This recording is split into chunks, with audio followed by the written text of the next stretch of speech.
دل خوش کر دیا ہے کہ جس جذبے کے ساتھ، جس محبت کے ساتھ،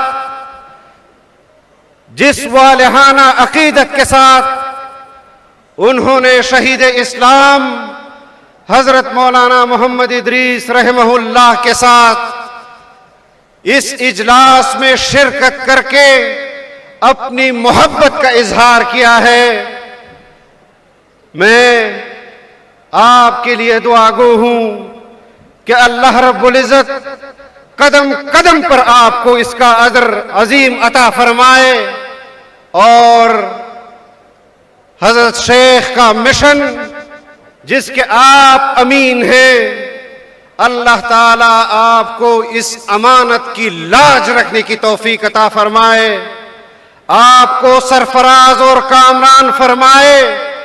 میں جہاں خود تعزیت کے لیے، حضرت شیخ کی تعزیت کے لیے مستحق ہوں، وہاں پر میں جمعیت علماء اسلام خیبر پختونخوا سے کہ ان کے ساتھ حضرت شیخ کا تعلق سرپرست اعلیٰ کا تھا، ان سے بھی اظہار تعزیت کرتا ہوں، ہمدردی کا اظہار کرتا ہوں، لیکن میں یہ بات قوم پر بھی واضح کر دینا چاہتا ہوں کہ حضرت شیخ اس سلسلے اور نسب سے تعلق رکھتے تھے کہ جنہوں نے براہ راست انگریز کے خلاف، انگریز کے غلامی کے خلاف علم بغاوت بلند کیا تھا، ان سے ٹکرا گئے تھے اور